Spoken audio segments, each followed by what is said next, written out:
Welcome to the Greater Culture Podcast, where we have conversations about how to elevate the quality of life through movement, nutrition, recovery, and mindset practices.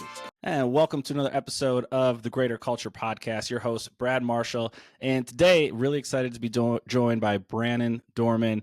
He's the director of the Compete series or path over at Training Think Tank. Someone I've known for a couple of years now. We actually interacted at a camp, put me through a movement assessment, which was really cool. And it's been really fun to continue to follow along with his journey as he leads a lot of the podcasts and interviews and series over at Training Think Tank. And so I'm really excited to pick his brain about how he found himself into coaching and working for Training Think Tank and how he thinks about fitness and along with CrossFit. So Brannen, thanks so much for joining me on the podcast today.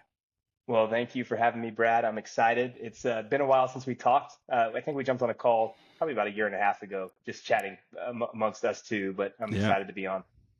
Yeah, and so you're now working for Training Think Tank, but I think it's always fascinating to kind of hear people's stories and how it unfolds and where they find themselves. So I'd love to hear a little bit about your story and how did you move from athlete to eventually coach to eventually now working with Training Think Tank, and what did that look like? Yeah. Well, I think it started probably back in like middle school. I was really passionate about playing football, particularly. I played other sports, but like football was my thing. Like I always dreamed about playing in college, and probably like 7th or 8th grade, I realized I probably need to like figure out a training methodology so that I can actually get strong, get fast, and do all the things that I want to do. And so that kind of started like a slow journey of just like messing around in the gym. I'd go on my back porch and like, pick up some dumbbells and curl them and do the things that I thought would make me fit. And then over time, it really did become a passion because once I got into high school and we had structure with our weightlifting and, the other power and strength work that we were doing, I saw the benefits. I started getting stronger. I started getting a little bit faster. And then I just like dove in, right? So like I would get every book that I could. I started reading about it. At the time, it was kind of like more like I was reading the bodybuilding books, not the actual strength and conditioning books. But I had so much fun learning new principles and then trying them. And then when I got to college, I think that's kind of where I solidified in my mind that I wanted to be in the strength and conditioning world. My sophomore year of college, I was playing football at the time. I got connected with an organization, Fellowship of Christian Athletes, which is a wonderful organization all over the U.S. But in Chicago, they have a really strong branch there. And the head of FCA there in Chicago reached out to me and said, "Hey, do you want to help with some of these summer camps that we have?" And I was like, absolutely. Like I'm already up there. I'm only training for, the sport at the time. So I had nothing else to do. And jumped into that. We did speed and kind of like agility work with all kinds of different athletes. And then we did a lot of strength and conditioning. So we'd run people through, or these young kids through these camps for 6 and 8 weeks in the summer and just fell in love with it. And again, I didn't really know what I was doing at the time. I was just kind of like going off the, what they gave us and just hanging out with the kids and having fun and interacting with them. But I think, again, it was this process of like, I'm slowly learning and I'm getting to interact and help people get better at the goals that they have. And then after college, I was looking for jobs in that arena. So the way it worked with Training Think Tank is I actually moved down to Boca Raton, Florida. So it was like this huge shift again from, I grew up in Florida, went to Chicago for school. So 4 years in the, freezing cold and then back down to Florida where it's like summer and hot even in December and January. And I took a strength and conditioning job there at a local Christian private school. And during that time, I got connected with who became a colleague of mine. We opened up a sports performance gym. And one day, a guy randomly walks into the gym and we start this conversation. And this was, 12 years ago now, right? And he says, "Have you heard of Max Ohaj? You need to meet Max." I'm like, I have no idea who Max is. I don't know what you're talking about. Well, long story short, that's the connection. We started talking and eventually Max hired me at Training Think Tank. I moved up to Atlanta and I've been here ever since. What's really fascinating is the connection between the strength and conditioning side of the house and then making that jump into CrossFit, because I think a lot of folks have a background of athletics to get excited about working out and seeing their own performance improve. And then somewhere along the lines, when their athletic career is over, they kind of stumble into CrossFit and like, oh, I love this competitive thing again. But it sounds like you had a little bit of a different path of really focusing on teenagers and youth and strength conditioning and speed. how or what was your introduction then to CrossFit like? Did you find it Well, along the way there, or was that when you met Max and moved up that way? yeah, that's a really good question. I actually kind of followed the path that you mentioned because so I graduated college and I was looking for something competitive to do. And so I love strength and conditioning. I was working mainly with their football, basketball, volleyball teams at this small private school, but I still needed something to do, right? Like it was fun and I was very competitive with myself and in writing good programs for them. It's like, what is there out there that I can do? And I thought like, maybe I'll just go play pickup basketball, but like, I'm not a good basketball player. I'm too short. I'm not, I don't have a good shot. Like, okay, maybe I can just go do some 5K. So I did a couple 5K runs. Like, that's not really that fun for me. Like, I enjoy running, but I just don't want to train for a 5K. And that's when I stumbled into a CrossFit gym. So this was back in, 2012. And I don't want to say I fell in love with it right away because I still like the old school strength and conditioning principles. But the more I did it, the more I was like, this could be a lot of fun. And so I started doing a little bit more. And then randomly, I just decided to do the open, qualified for regionals in 2014. And that was kind of when I'd like jumped headfirst into that. And then that is obviously this around the same time I made the connection with Max and Training Think Tank. But I think it's important to note that good strength and conditioning principles fall in line with good CrossFit principles. Everyone wants to kind of like separate these two things, but it's like, no, there's a nice balance between old school, strength and conditioning principles that people think of like, oh, you're just doing, true absolute strength work or true power work or just speed. And then all this constantly varied across broad time and modal domains. Like you need both to have like a really good balanced athlete, even in the performance side of the sport. Like to get a games level athlete, it can't just be 5 rounds for time every day. You have to have good progressive principles so that they're actually getting better. And would you say that your passion, once you found CrossFit for yourself and then continued on coaching, has been primarily more with the performance side of the house of like, how do we help people reach their goals competitively, whatever level that looks like for them? I'm definitely passionate about that. And we work with a lot of high level athletes. But as I've grown into my role where, I essentially kind of run all of our digital products at Training Think Tank, we work with the highest level athletes in the world, all the way down to the guy or girl that wants to lose 10 pounds or wants to recover from ACL surgery or just wants to get out of back pain so they can play golf.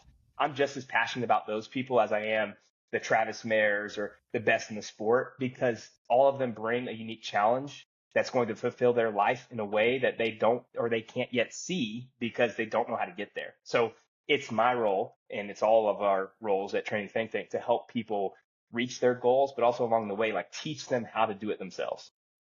Yeah, and I'd be curious to get your thoughts and opinion on that then, because as an athlete, as someone who made it to regionals and is competing at a pretty high level, your fitness goals have most likely changed over the years. Now having a family and things like that, and I feel like for most folks, their kind of view of fitness or how they think about it or how they kind of blend these principles together of like, how do I push myself, but at the same time, I want to go enjoy golf and enjoy all these other things.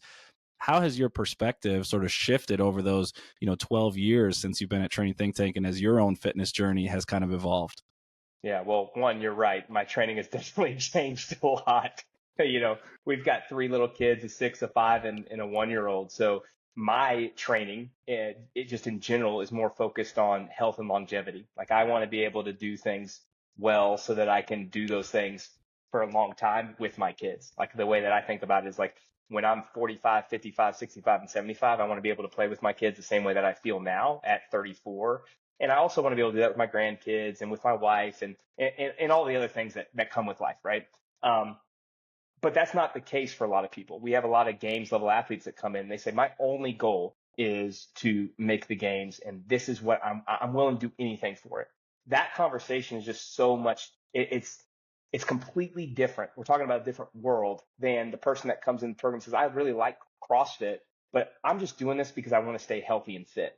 And those training programs need to look different. Now, it doesn't mean that you can't do fun and hard CrossFit if you're just looking to be healthy and fit, but the time demand, the pressure you got to put on yourself, the amount of volume that you're doing with a games level program is just going to be much different. So the way that my journey has changed is when I was starting out and I was trying to prep for regionals or make the games, I was training probably 5 to 6 hours a day. I was doing a lot of extra work in the gym as far as recovery goes. My nutrition was dialed in.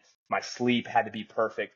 Whereas now I'm a little bit more lax with some of those things, but I'm more focused on, can I get in and out? What's the most efficient use of my time in the gym? And I, again, want to walk away every single week saying, I feel good and I can go and do things with my family without feeling like I'm so sore and tired and beat up that I can't put the energy into the other priorities that I have. So the question I ask everyone when they come on board, whether it's a games level athlete, whether it's the person that wants to lose 15 pounds, is how can we create a program that's going to enrich every other aspect of your life?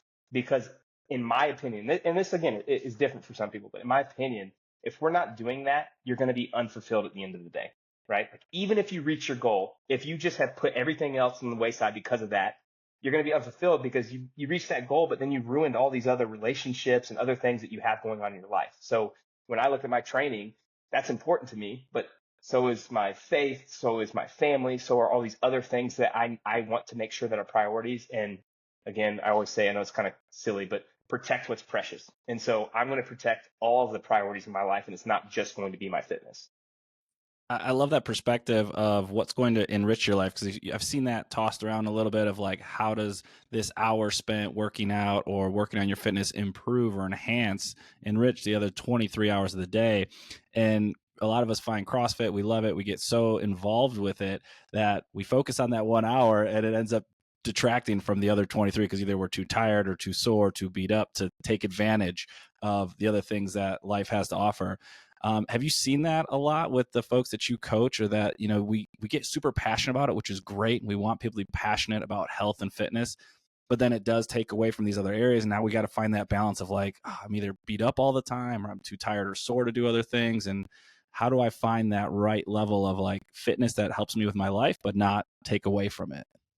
Well, it's not only the physical aspects that you're taking away, it's the mental aspects, Mm-hmm. the mental stress that you're putting on yourself. And everyone, and look, I'm just as guilty of this. So this is not me calling anyone out. And I can say this because I've done it, right?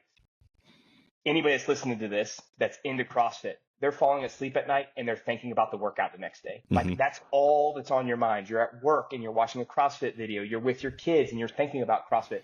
You can't turn your brain off anymore because the only thing you're thinking about is this obsession, or this, what I actually call an addiction of something that should be healthy for you. And so even something that can be extremely valuable, which I think CrossFit is, I mean, it has been a wonderful movement. And, we can talk about all of the positives, but I do always warn people, even the games athletes, don't let it become such an addiction that it takes away from all of these other things. Because again, in 20 years, it's just not going to matter that much. And I know there are a lot of coaches out there that disagree. There are probably coaches in training think tank that would disagree with me. It's like, no, we're going to win and this is what matters. But it's like, you can win and you can train really hard and you can focus on those things while still protecting the other priorities in your life. And to be completely honest, like Travis is a perfect example of this. He has 4 kids at home and a wife, and he still can put all his focus into them when he's at home, and he puts his focus into training when he's at work. And like, that's what I mean. It's like finding good balance there. And for us that are only training an hour a day, it should be even easier. But I think the tendency is that we start thinking about it just nonstop. And again, everything that we do in our life is revolved around my next thruster or the next chest bar workout that I'm doing because I really want to get better at them. Not that those are not bad aspirations to have, but it's just, I think I want people to kind of check where that should be. And is it becoming an addiction as opposed to something that's really helping you? Have you seen from your own path, because you mentioned this idea of protecting what is precious, that you've always sort of been able to put up some of those barriers of like, hey, I love fitness, I'm going to train because I've got these goals, but I also know when it's time to shut it off and transition and be at home with my wife or my kids? Or there's certain things that you've had to learn along the way to help you with that process? Yeah, no, I was very bad at that. And I think from those failures, that's what kind of like that's why my mindset has shifted. And that's one of the conversations that I have with all these athletes, because I've messed that up myself, where I was addicted. I was thinking about it all the time. Now that's changed, and that my addiction now is probably work, right? Because of our digital programs, we have people all over the world, and people are sending messages at 2 a.m. our time, and then 10 p.m. And, because it's 12 hours ahead in another place. And so I bring that up in that I'm still dealing with it. It just changes. And I think everyone deals with things that maybe these priorities are out of order. And I know it's probably not you probably want to talk more CrossFit, but I think this is an important like life lesson, is that we need to order all of these things so that we can have a healthy and balanced lifestyle. But I have had to find ways to, a better way to put it is probably I've set boundaries. Originally, when it was just CrossFit, I said, hey, this is my workout time. It's 60 minutes or it's 75 minutes. And then when I go home, I'm not thinking about it anymore. I'm not turning on my phone to look at a CrossFit workout. I'm going to put my phone away, put on Do Not Disturb, and focus on my family. And now it's less like I don't think about CrossFit, but I think about writing CrossFit programs, and I think about answering certain messages or the emails that I have to get to. And I want to be the best coach that I can be. I want to give the best customer service that I can give. I want our program to be the best in the world. But what I've had to do, and I implemented this recently, is at a certain time each night, I turn my phone on Do Not Disturb, and it's like I will not answer another thing that night, because I got to the point where it was like I'm sitting there on the couch with my wife and she's talking to me and I'm answering an email. It's like, what am I doing? And so it all is the same thing. It's just finding and reordering the priorities in your life to make sure that you're protecting all of the things that matter most. Yeah, I think that's really helpful guidance for a lot of folks, because whether it's CrossFit or other areas, we get really invested in our work, in our careers, or whatever that might be. And all of a sudden we notice the other areas are starting to take a hit and we aren't as happy or as fulfilled because of all these other areas that are falling apart, even if the 1 hour in the gym seems to be going really, really well. So finding that balance is such a critical piece to just that overall health and wellness, which I love that you outline having those boundaries, learning what those are, and then figuring it out along the way.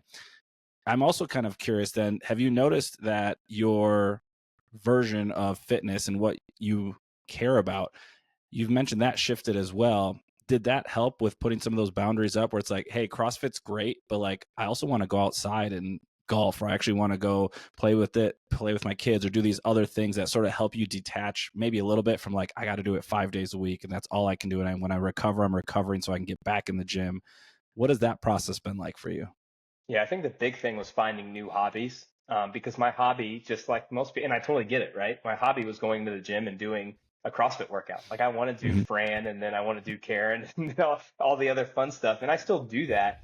But instead of it being, again, an everyday thing, I found the hobby of like, I do play golf. I haven't played in a while, but like that's something that I really enjoy. I absolutely love going to the backyard and, you know, throwing pitches to my son now that he's getting into playing some baseball, or shooting hoops with both my daughter and my son that like to shoot. You know, lower the goal down and we'll have a dunk contest and they can shoot while I'm doing it. Like those things have become new hobbies for me that allow me to still spend time with them, express my fitness that is outside of the gym, but enjoy having a healthy body, and still be able to get into the gym and not feel bad about it when I do. Yeah, I think that's the tough challenge that I know as a coach and even an affiliate owner we face, is you get people who get really excited and passionate about CrossFit and you want them to be in the gym, but then you start to see, okay, being in the gym for too much could be detrimental. And then we start to figure out and tease out this balance between methodology of like, why was CrossFit created? And then the competitive side of, okay, we get really excited about watching high level people fitness and we want to be like that. What is sort of your perspective on the two different pieces there? You mentioned that you feel like good strength and conditioning blends well with good CrossFit. CrossFit has methodology, is how do we help people lose weight and be healthy for life? Competitive CrossFit has its own sort of level too. But when you think of methodology versus competitive CrossFit, can they coexist, or what are your thoughts on that? They definitely can coexist for most people, but Hmm. health and wellness is not the priority for the games level athlete. Now, you want to keep them healthy, and the healthiest athletes are going to perform better because that means they can just train harder. But their level of training is just so much higher than I think people realize. You know, I'm sitting there watching Travis Day in the gym, and he's doing like 3 or 4 sessions. They're 3 weeks out of the games right now, and it's nonstop. And for the normal person, that would just be really bad training, because you blow up and you'd probably tweak some things, and then you'd be so sore that you couldn't train for a couple of days, and then you don't have any consistency. So when you talk about the games athlete, it's a completely different conversation. When you're talking about the everyday athlete that just wants to perform, like they still are very passionate about performance. They want to do the local competition. There's still a balance there that absolutely can be had between health and wellness and doing other things and having fun outside the gym and still going really hard in the gym. It's just, I think it's almost always the pull between how much is too much and how much is too little, right? Because I think most people in the CrossFit space are like these type A, like I got to get it done. I want to do a little bit more. they're at this list of weaknesses that I have. And so every day I got to work on my handstand push-ups, my ring muscle ups, my toe to bar, my chest to bar, because all those things are bad. But a better methodology, and this kind of comes back to strength and conditioning, would be separating those out, breaking them down to the most simplest form and practicing the technique first. But that's the boring stuff. So one of the things that we do in our program, like we have 25 skill programs in TDT Compete, which essentially give the athletes access to very basic training all the way up to like true capacity training in these skills based on their skill levels. And that's a really good way to start on if you need to work on a ring muscle up or you need to work on a chest to bar, start at the very basics, and it's going to feel like you're not doing much. You're just doing kip swings and learning the butterfly, or you're doing arch hollows in the rings and you're wondering why you're doing them. But it's a step-by-step kind of like building the foundation and then continuing to build on top of that in this pyramid so that you can do the highest level thing that you want to do. The tendency, though, is for the athlete that's a performer is they just want to do ring muscle ups, right? So they're jumping in every day and they're doing ring muscle ups on Mondays, Tuesdays, Thursdays, Fridays, Saturdays. They take one rest day in between. But then after 3 or 4 weeks, they wonder why they plateaued out, or they wonder why their shoulders hurt, or whatever else may be going on. And that's where I talk about the balance and why strength and conditioning principles are good, because what they tell us is, one, recovery matters most. So we need to make sure that we're recovering between sessions, but two, they're progressive, which means we're starting at those simplest things that I talked about, and then we're building on top of those, as opposed to what happens in CrossFit a lot of times is there's not a lot of progress because it is constantly varied across broad time and modal domains, where it's just, it's hopper style. We're going to throw in ring muscle ups, and then you may not see them again for 2 weeks, but they're thrown in again.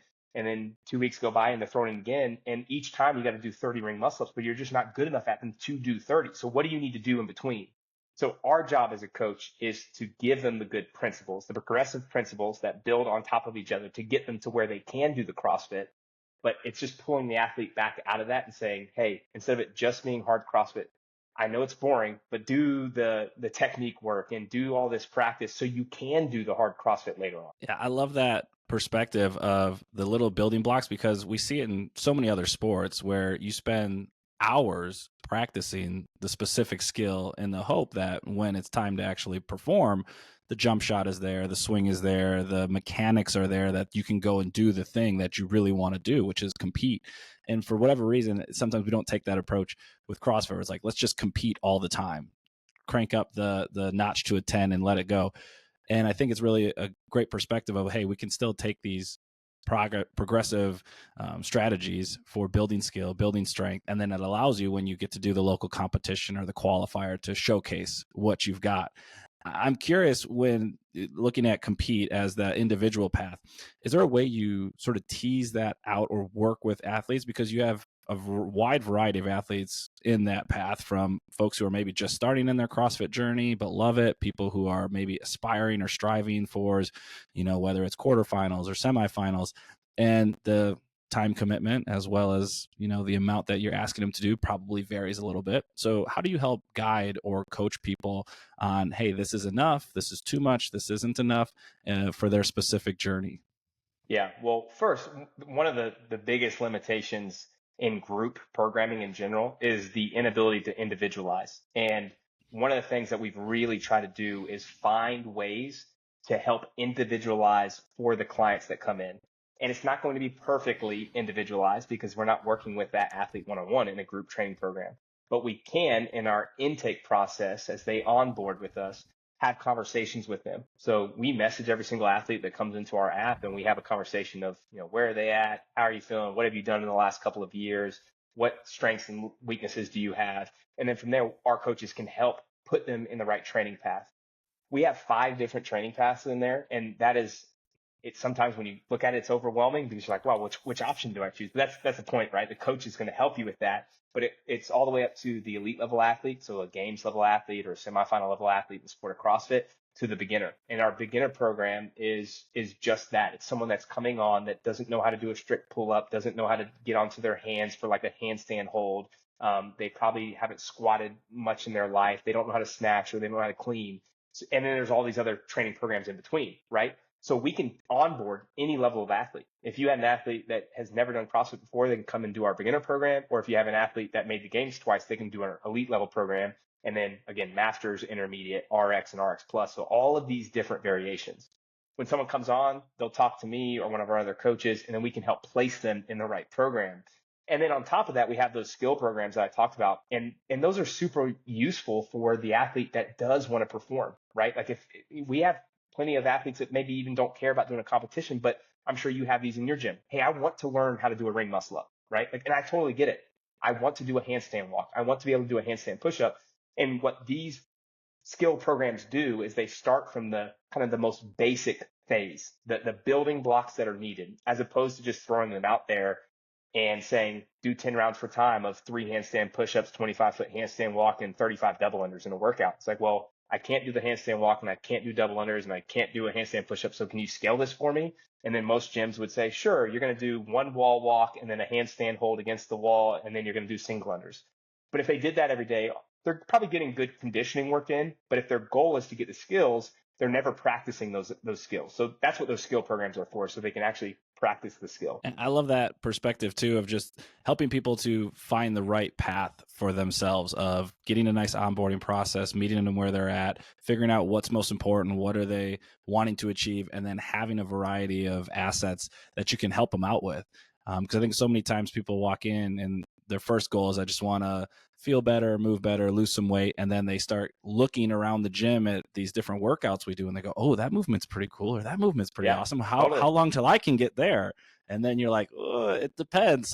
You might get it in a month, or it might take years. You don't know. But having that path and that journey is certainly helpful. And have you seen the same thing with working with affiliates or helping that sort of group model? Because I know you've been very focused on the individual model.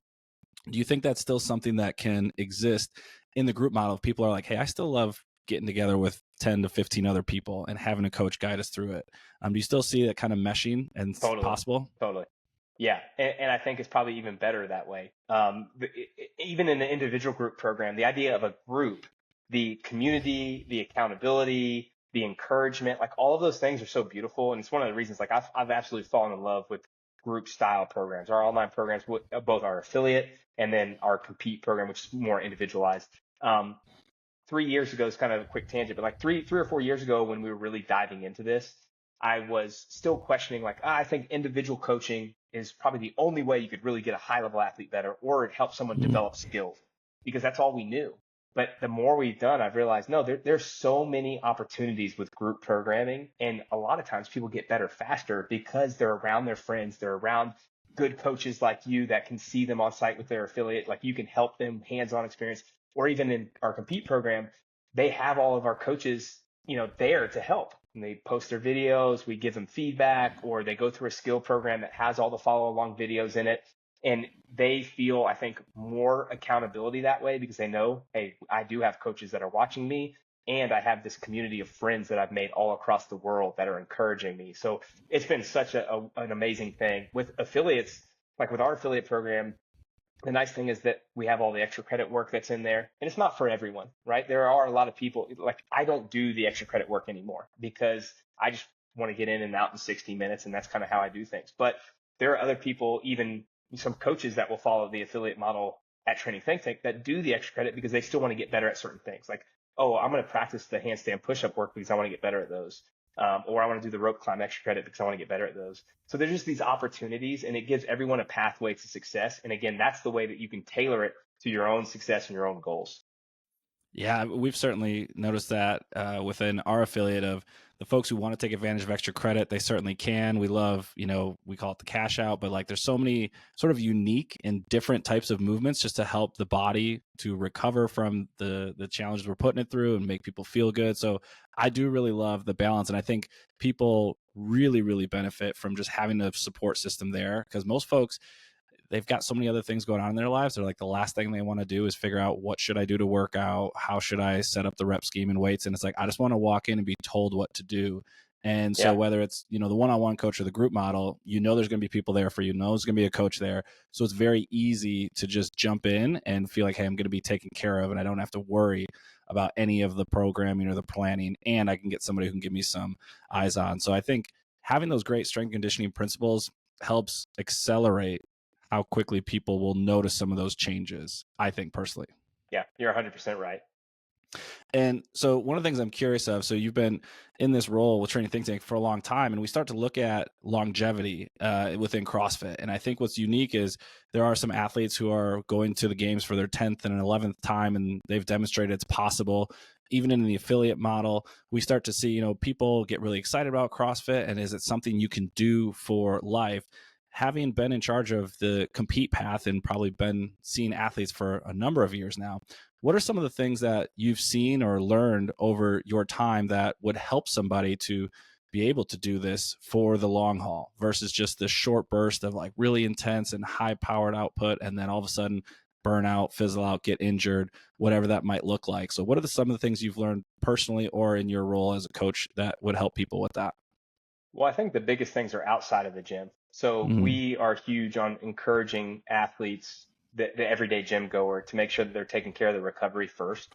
And there are like some super simple things that you can do.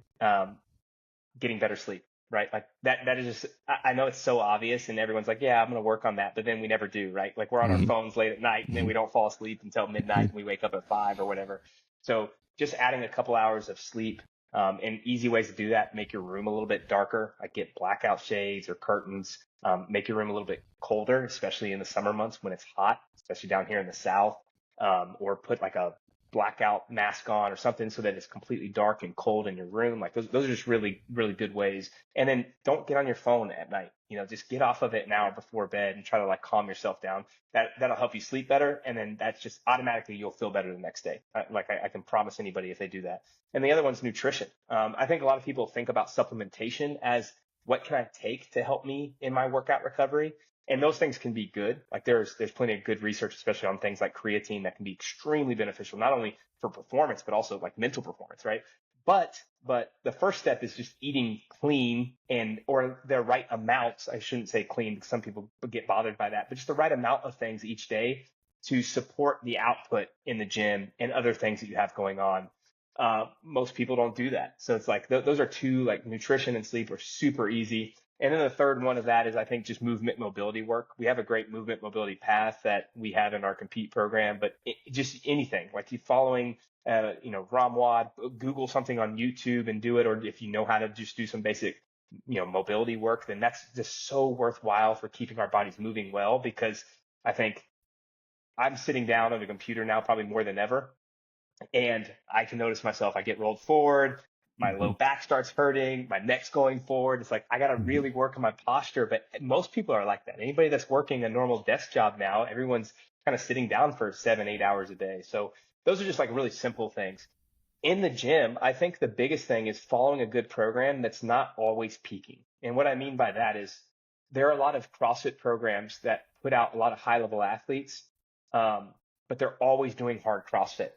And good athletes, like the best in the world, can do that for a really long time and stay healthy and just still be very, very competitive. The average person shouldn't be doing hard, like true CrossFit testing all the time, because you're just going to burn yourself out and you'll probably get some tweaks and injuries. And what I mean by that is, like, you can't just be doing a strength test every single day, and then a 20-minute AMRAP and then doing hard run intervals afterward. But there are a lot of programs out there that are like that, and it's just all year round. And again, some people can handle that volume, but 95% of us can't. And so a better way to do it is pick the times of year that you want to be really fit, and then be okay with having some deload periods within that where you're still fit, but it's just not, I'm going to peak for the open right now. So the way that we do it, like if you're in our compete program, after quarterfinals every year, those that didn't make semifinals, they'll kind of come into a longer deload where it's an off season where we're building like true muscular strength and we're taking care of our bodies for, 4 to 6 weeks. And then we start slowly ramping things back up, and we peak a little bit over the summer, and then we deload again and we peak again. So it's kind of this just wave that we go throughout the year so that people stay healthy for the long haul. And I think everyone needs to do that, even if you're doing training in your own garage. And I think it's easy for people just to go hard every single day. And then eventually everyone knows this, right? You wake up and you're like, man, why am I in a bad mood? Why do I feel groggy? And why do all my joints hurt? Well, overtraining could be the cause of all of that. Yeah, I think those practices are really, really beneficial. The sleep and the nutrition are what's one of the reasons why nutrition's at the base of the pyramid for CrossFit. And then sleep, one of my favorite ways I've heard it described, it's the number one performance enhancing drug that's free and available to everybody, and we're not taking Yes. full advantage of it. So those are really critical staples. And then having the right intensity as you're going through your training. And sometimes it does require the coach or the programmer to do it for you, because if given the choice, you're just going to push the pedal to the metal every day if you get And I the do that all the opportunity. time, by the way. Like I'm guilty of this. That's why I can say that, because I love to go hard. It feels good, and I like Yeah. doing it. But I've also run into that same problem. Yeah. And I feel like now we're starting to see a shift where people are doing things outside of the gym, where it's like, hey, I want to go, this is my day, I go rucking or running or yoga or this or that. So if I'm only going to the CrossFit gym 2 or 3 days a week, then like I'm going to get the most out of it and really Yeah. go hard. And so working with a coach is certainly going to be helpful for that. But also the programming can help to, hey, I can't really go that hard based on the way this workout's written. It's like, yeah, that's kind of the point. This is going to be a slow burn type of day, or we're only Yeah, going to exactly. 70 or 80%. We're not going to 100% today. So I think that's a great perspective as well of understanding intensity and looking at it through the lens of the long haul. So as someone who's been coaching and in the space for a number of years now, one of the things I'm always curious of are what are the things that still get you really excited and really get you fired up? I mean, I can still hear the passion in your voice about coaching. And when you listen to the podcast that you get the chance to host, like there's a lot of energy. So all this time and all these years into it, what are the things that continue to get you excited and fired up to write programs and help people develop and figure out ways that they can get closer to what their potential might be? Yeah. Well, I think the biggest thing is I really love writing new protocols or progressions. That really fires me up when it's like, let's try something new. And then I get to come up with some creative new ways of doing something. Nothing's new under the sun. We're basically stealing concepts that have been around in the strength and conditioning world or the CrossFit world forever, but we're just tweaking them to make them our own. But I absolutely love doing that, and then testing and retesting with athletes. So it fires me up when an athlete gets a PR, or an athlete, they crush a skill that they've been working on. They get their first ring muscle up. And along those same lines, the same thing is true for the athlete that comes in and they're like, I'm coming off of ACL surgery. I just want to be able to run again, and getting them back to where they can run again. Or, a low back pain. I had a guy who wanted to get out of low back pain so he could play golf. And it took us a while. It was like 10 weeks, but he could swing a golf club again and go play golf with his buddies. Like, those are the things that just absolutely fire me up. And that all starts with the programming process of like sitting down and saying, okay, this guy can't rotate. What's going on? What are his limitations? Is it hip internal rotation? Is it tibial rotation? Is it something going on actually in his spine? Is it something with his shoulders? And then breaking down things that are new to me. So like when I got into golf, and I know most people aren't interested in golf, but like the swing is very intricate and there's all these moving pieces, but it was fun to learn about it and then have to write a program around that, because it was different than CrossFit. There's nothing rotational in that sport, right? We're always in like a phone booth, and that's got really easy for me to write for, because I knew all the movements. I knew how often they were programmed in the sport and all that. Whereas with golf, I had to think about, okay, how do I help someone rotate through their thoracic spine? What do I need to do with their cervical spine? What do I need to do with their shoulders? That's different than what I'm normally writing. So all of those things, just new concepts, really fire me up, and it's something that we love to do. So we have a golf program now. We're doing stuff with speed and agility. We have field sports that are coming in, and so all of those things have been a lot of fun. It's fun to see how many different ways people can apply their fitness, of whether it is if they're interested in PRing and hitting new records in the gym, or if they're, hey, I want to go and do these awesome, cool things outside the gym, helping them to achieve those end results that they're seeking. And it sounds like that for you is what really fires you up, is when you get to see the end product of having a little piece or part of that journey. Yeah, that is absolutely right. And I do think that the process matters too. I still want to make sure I'm helping people pull back a little bit from that initial conversation that we had of, hey, let's make sure we're balancing everything so that you're not getting out of whack here and creating an addiction with something that shouldn't be. It should be something that's really healthy for you. But even something that's really healthy can become an addiction that kind of messes up all these other areas of your life. Yeah. And how have you seen working with a team and a group benefit in terms of you and your development? Because I think we see more and more of these groups and organizations getting together. I mean, even myself, I found being surrounded by other people who are passionate about the things you're passionate about or share the same things that you get excited for helps you to get better at whatever the endeavor is. So how has being a part of the collective or group of coaches helped you to develop in your own career and still continue to get excited about showing up to work each day? Yeah. Well, I mean, the whole concept of the think tank originally, when Max was hiring people, was to have different coaches with different expertise. And he's done a really good job of that. And we all have different uh, mindsets and demeanors and the way that we interact, the way that we talk. And that's such a good thing. You know, what I'm really good at, maybe other people aren't as good at, but what I'm really bad at, they're really good at. And that's what makes a great team. So there are things as far as writing programs that I can do really, really well, probably better than most coaches. But there are other things that I lean on Mike McGoldrick for. When I'm thinking about strength progressions, I ask him questions because he's done that longer than I have, and he knows he's experimented with it more than I have. And so I can reach out to all these different coaches. If I have swim questions, I ask Kyle Ruth, who was a high level swimmer his whole life, and now he works with all of our games athletes right now are going through swim progressions before the games, where they just announced there's going to be a run and a swim, right? So I don't know that, and I'm okay with not knowing that because we have a person on our team that can help me with that. He's teaching me then so that that can be a little piece of my own, like, you know, toolbox. So I'm not a Swiss Army knife. I never will be, but we have all these things that come together to create a pretty nice Swiss Army knife by having this think tank that we have. Yeah, and I think that's that idea that if we want to go somewhere really fast, but also for the long haul, you got to surround yourself with a lot of good people who can help you to get there. If you could try and go it alone, you'll do so well. But if you really want to go far, surround yourself with great people, which it sounds like over the years, you've continued to add new elements and new dynamics to that team, which has helped you to up your own game, as well as then provide a really great product for the folks that you're trying to serve and work with. Yeah, that's exactly right. And I mean, I couldn't ask for a better team. The personalities are great because everyone is different too. Like not only with helping as far as progressing us as a business, but just fun people to hang out with. We're all best friends, and it's been a lot of fun over the last 10 years.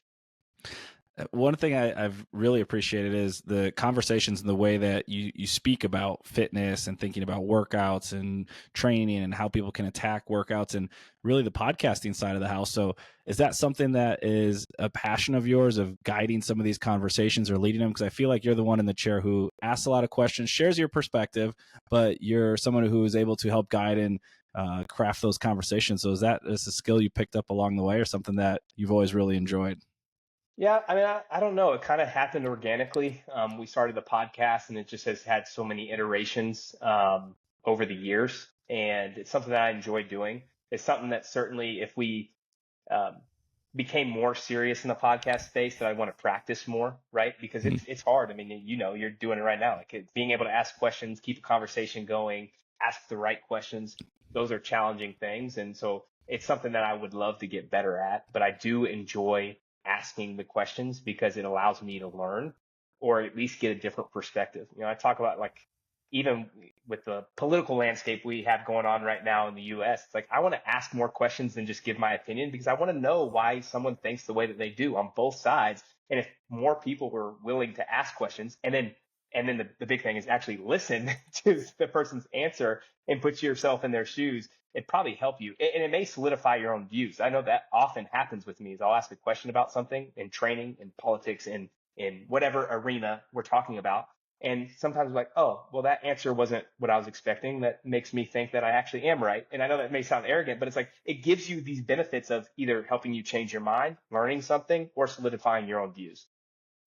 Yeah, I've certainly have found that too, that this idea of curiosity being the underlying component for really any avenue that you want to go down, whether it's coaching or work or relationships, whatever, the more curious you can get, the better off you're going to be. There's a phrase that I've come to appreciate is somebody said, curiosity kills conflict. So anytime we're met with something that maybe goes against what we think or what we're beliefs are, all of a sudden it's like, how do I get more curious about this? How do I turn towards it, ask better questions? And that usually helps us to unpack some things that maybe solidify what we currently stand with or teaches us a new path forward. So I like that perspective too, of trying on something new and just rolling with it. Yeah, I like that. The kills conflict. I haven't thought about that, but you're right. And so this journey that you've been on over the last 10 plus years of building yourself as a coach and then figuring out your own level of fitness and figuring out how to be the best version of yourself. One of the questions I always love asking our guests are, when you think about this idea of values or principles that sort of guide or influence your life, how you see the world or how you react or make decisions, companies always establish their own values. They establish their mission. I think it's always a great exercise for people to do that for themselves personally. I'm curious if there's something that stands out to you, sort of like what are those principles, guiding values, the things that really shape and influence how you show up each day?